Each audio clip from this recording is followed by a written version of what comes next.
আসসালামু আলাইকুম। হঠাৎ করেই লক্ষ্য করলাম ভারতের যে প্রভাবশালী মিডিয়াগুলো রয়েছে, সেখানে আওয়ামী লীগ সম্পর্কে উচ্ছ্বাস প্রকাশ করে নানান ধরনের উৎসাহের জায়গা থেকে যে রিপোর্টগুলো প্রকাশ করা হতো, তা অনেকটাই উধাও হয়ে গেছে। সেখানে এখন স্থান করে নিয়েছেন তারেক রহমান, স্থান করে নিয়েছে তার দল বিএনপি। তাহলে আসলে কি ঘটতে যাচ্ছে? ভারতের মিডিয়াগুলো কি ইঙ্গিত করছে যে আওয়ামী লীগকে ছাড়াই এখন সেই নির্বাচন অনুষ্ঠিত হতে যাচ্ছে? এদিকে আবার শেখ হাসিনা তার বিভিন্ন অডিও বার্তায় গত অন্তত ২-৩ দিনের মধ্যে যেগুলো প্রকাশ পেয়েছে, সেগুলোর কোনো তিনি বলছেন আওয়ামী লীগ ছাড়া কোনো নির্বাচন হতে দেওয়া যাবে না বা হবে না। আবার কোনো অডিও তো বলছেন যে আওয়ামী লীগের কোনো ভোটার যাতে ভোট দিতে না যায়। এখানেও তার বক্তব্যের মধ্যে আমরা দুটি বক্তব্য পাই, ২ ধরনের বক্তব্য।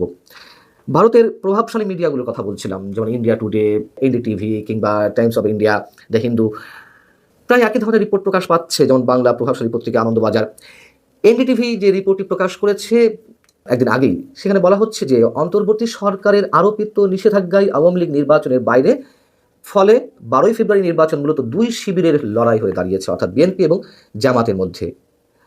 কিন্তু জামাত আবার নির্বাচন পিছাতে চাইছে। তাদের বিরুদ্ধে অভিযোগ তারা দেশে বিশৃঙ্খলা সৃষ্টি করছে, যার শিকার হয়েছেন সাংবাদিক, সাংস্কৃতিক প্রতিষ্ঠান এবং ভারতের কূটনৈতিক মিশনগুলো। এখন ভারতের জন্য তারেক রহমান কতটা তাৎপর্য বহন করছেন, সেই ব্যাখ্যায় এসে বলা হচ্ছে এনডিটিভির যে অনলাইন পোর্টাল, সেই নিউজে বলা হচ্ছে যে তারেক রহমান এমন এক নেতা যিনি বাংলাদেশের স্বার্থকে সবার আগে দেখেন, তবে ভারত বাংলাদেশের ঐতিহাসিক সম্পর্কও স্বীকার করেন। অন্যদিকে জামাতে ইসলাম স্পষ্টতই ভারত বিরোধী, ইসলামী মূল্যবোধে আস্থাশীল থেকেও তারেক রহমান এমন এক বাংলাদেশ কায়েমের কথা বলেন যেখানে সব ধর্মের মানুষের নিরাপত্তা ও সহাবস্থান নিশ্চিত থাকবে, ধর্মীয় উগ্রতার পথে দেশকে ছেড়ে দেওয়া হবে না। তিনি তার পররাষ্ট্রনীতিও পরিষ্কার তুলে ধরেছেন। অর্থাৎ তারেক রহমান বাংলাদেশের মাটিতে দাঁড়িয়ে প্রথম ১৭ বছর পর যে বক্তব্যগুলো দিয়েছেন, তার ব্যাখ্যা করতে গিয়ে সামারিতে যে কথাগুলো বলছেন এনডিটিভি, এখানে বলা হচ্ছে যে তিনি বলেন এই দেশে পাহাড়ের মানুষ যেমন আছে, তেমনি সমতলের মানুষও আছে, মুসলিম, বৌদ্ধ, খ্রিস্টান, হিন্দু সহ নানা ধর্মবিশ্বাসের মানুষ এখানে বাস করে। অর্থাৎ তারেক রহমানের প্রতি এক ধরনের অকুণ্ঠ বিশ্বাস, আস্থার জায়গা থেকে এই রিপোর্টগুলো প্রকাশ করা হচ্ছে। আনন্দবাজারও কি বলেছিল?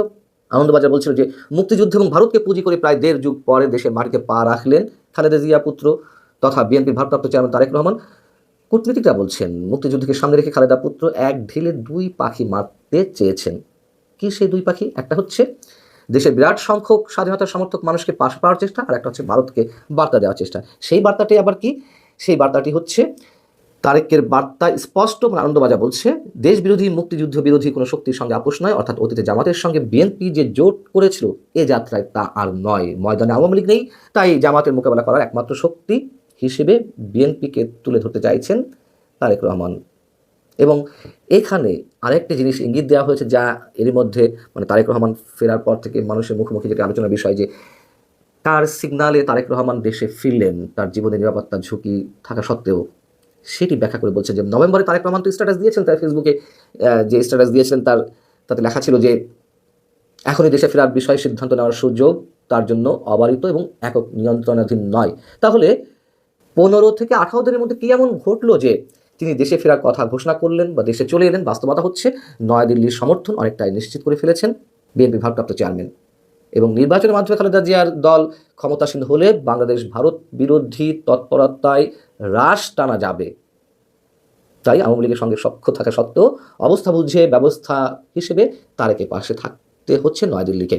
এবং এই কথাগুলোই আমি গত প্রায় ৯-১০ মাস ধরে বলে আসছি, এবং বেশ কয়েকটি কন্টেন্টে আপনাদের সামনে আমি একেবারে তুলে ধরেছি যে বিএনপির কোনো নেতা গত বছরের ডিসেম্বর থেকে এই বছরের ফেব্রুয়ারি পর্যন্ত শীর্ষ নেতৃত্ব পর্যায়ে যাদের সাথে আমার কথা হয়েছে, তারা অনেকেই মনে করতেন যে ভারতের গোয়েন্দা সংস্থা র তার জন্য হুমকি। আমি আমার জায়গা থেকে বলেছি যে ভারত এই মুহূর্তে তারেক রহমানের কোনো ক্ষতি হোক সেটি চাইবে না। তখন আওয়ামী লীগ অন্তত এবার ক্ষমতায় আসবে না, নির্বাচনে দাঁড়াতে পারছে কিনা সেটি নিয়েও সন্দেহ। যদিও আমার এখনও মনে হয় যে আওয়ামী লীগ সহই নির্বাচন হবে। যা হোক, অবস্থা দৃষ্টে মনে হচ্ছে হয়তো একটু সিনারিও চেঞ্জ হতেও পারে। তো বলে আসছিলাম যে ভারত এই মুহূর্তে তারেক রহমানের কোনো ক্ষতি চাইবে না। কেন চাইবে না? যেহেতু আওয়ামী লীগ নেই, তার একটা বন্ধুত্ব প্রয়োজন, অপেক্ষিত এই মুহূর্তে বাংলাদেশে নেতৃত্ব দেওয়ার মতন বা ক্ষমতা আসার মতন যে দলটি রয়েছে বিএনপি, সেই বিএনপির সঙ্গে তার সখ্যতা বৃদ্ধি করতে হবে। বা তারেক রহমানের যে ইঙ্গিত দিয়েছিলেন তার জীবনের হুমকি নিয়ে, সেটিও আমি স্পষ্ট করে বলেছিলাম যে ভারতের সিগন্যালটি বড় প্রয়োজন, বা যুক্তরাষ্ট্রের। পরবর্তীতে জানা যাচ্ছে যে রাশিয়া, ভারত তারা যৌথভাবে তারেক রহমানকে সিগন্যাল দিয়েছে তার নিরাপত্তার বিষয়ে। এখন ভারত যদি কোনো সিগন্যাল দিয়েই থাকে, আমরা জানি না যে ভারতের সিগন্যালটি আসলে পাওয়া গেছে কিনা। কোনো এক বিশেষ শক্তির সিগন্যালে তো তারেক রহমান এসেছেন, এটি সত্য কথা, এবং সেটি ভারতের যুক্তরাষ্ট্র, যে কেউ হতে পারে, যুক্তরাষ্ট্রের সঙ্গে এখন ভারতের যে বৈরী সম্পর্ক চলছে সেই জায়গা থেকে তারা নিশ্চয়ই একই বিন্দুতে আসতে পারেনি।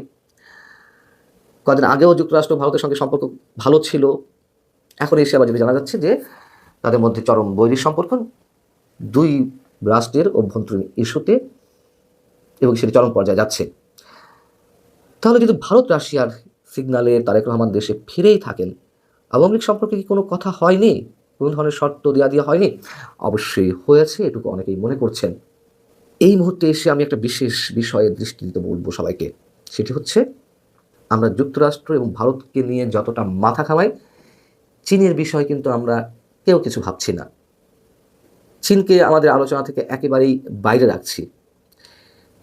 জামাতে ইসলামী বা কথিত ইসলামী দলগুলো যে জোটবদ্ধ হচ্ছে, তারা যে চ্যালেঞ্জ জানাচ্ছে, তারা নির্বাচন পেছাতে চাইছে, দেশে একটা সাম্প্রদায়িক উগ্রবাদী গোষ্ঠীর উত্থান অনেকে দেখছেন, এবং বিএনপির তুমুল প্রতিদ্বন্দ্বী এখন এই মুহূর্তে জামাত, তারা তাহলে কোত্থেকে শেল্টার পাচ্ছে? আমি বলছিলাম যে ইউরোপের একটি রাষ্ট্র থেকে জামাত সহযোগিতা পাচ্ছে বা সব ধরনের শেল্টার পাচ্ছে, আনুষঙ্গিক নানান ধরনের লজিস্টিক সুবিধা তারা পাচ্ছেন, লজিস্টিক কি আপনারা বুঝে নিতে পারেন।